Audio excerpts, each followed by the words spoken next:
পেঁয়াজ খুব বেশি ঠান্ডা আমরা ইউকের মাঝে, তারপরেও আমি হারভেস্ট করলাম আলহামদুলিল্লাহ।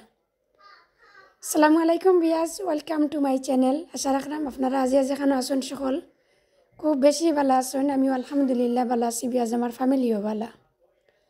তো বিয়াজ আজকে আমি তুরা বিনস হারভেস্ট করবো। আমরা ইউকের এক ধরনের বিনস, আর এই বিনসটার নাম হয়েছে গিয়া রানার বিনস। তো আজকের তারিখটি হয়েছে বিয়াজ নভেম্বর মাসের 16 তারিখ শনিবার। তো স্টিল যে বিয়াজ এখন পর্যন্ত যে আমি হারভেস্ট করলাম আলহামদুলিল্লাহ, অনেকের গার্ডেনে তো গাছও নাই, সবটা মরে গেছে। আমার গার্ডেনও পেঁয়াজ সব গাছও মরে গেছে, আর একটা না দুইটা ফটলার গাছ আছে, আর আমার বিনসের গাছ কেছিন বাইসে আছে। তো পেঁয়াজ আমি আশা করলাম যে আমার যতদিন পর্যন্ত গাছ কেছিন মরছে না, আমি কাটিয়ে ফেলাই দিতাম না। আসলে খুব কষ্ট লাগে, গাছের পাতা গেছিন দেখো মাশাআল্লাহ অনেক গ্রিন।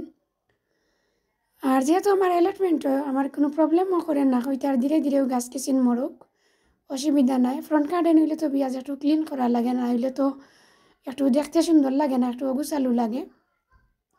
তো আমার ফ্রন্ট গার্ডেন তো আপনারা দেখছেন পেঁয়াজ আমি অনেক আগেও ক্লিন করে লেছি, একদম টাইডি করিয়া রাখি দিছি। আর যেহেতু অ্যালটমেন্টের মাঝে গাছ কেছিন, তো ভাবলাম যে দেখি তাহক সামনাই সিরিয়া ফেলাইবার যতটুকু ভেজিটেবল দেয়াই দিল, না হইলে গাছ কেছি নাইয়া দেখ মনে মাঝে মাঝে। তো আলহামদুলিল্লাহ পেঁয়াজ দেখো নভেম্বর মাসের মিডিলও আমি যে হারভেস্ট করলাম কল্পনার বাড়া। তো মাশাআল্লাহ পেঁয়াজ একটা দুইটা করে টুকাইয়া বাক্কা বিনস আমি ফাড়ি লিছি, আর কয়েকটা বিনস আছে পেঁয়াজ আমার বীজর লাগি রাখছি। তো এখানে আর এখন ফাড়লাম না, কই গাছটার সময় মরি যাবতে আমি ফাড়ি আনি মনে।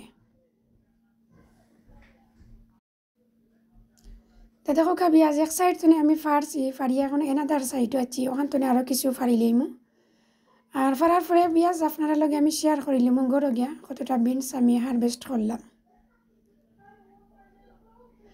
আর আমার দেখো টমেটোর গাছ পেঁয়াজ তা সিরিয়া ফেলাইতাম হইব, আসলে টাইম দিয়েও পারলাম না। আর বেশিরভাগ কাজ আমি আটাই লিছি, আপনারা দেখাইছি আমি অনেক ভিডিও হলো। তো বিয়া সকল ভালো থাকবা, সুস্থ থাকবা এবং নিরাপদে থাকবার। আমার ভিডিওটা যদি একটু ভালো লাগে আপনারা একটা অংশ প্লিজ একটা লাইক দিবা, আর আমার চ্যানেলটার সাথে থাকবার যারা কন্টিনিউ আছেন আপনারা সকলের অসংখ্য ধন্যবাদ। তবে আজ আমি ওখান থেকে বিদায় নিই, মুগিয়া নেক্সট কোনো ভিডিও ইনশাল্লাহ আবার কত হইব। আল্লাহ হাফিজ, আসসালামু আলাইকুম, থ্যাংক ইউ ফর ওয়াচিং।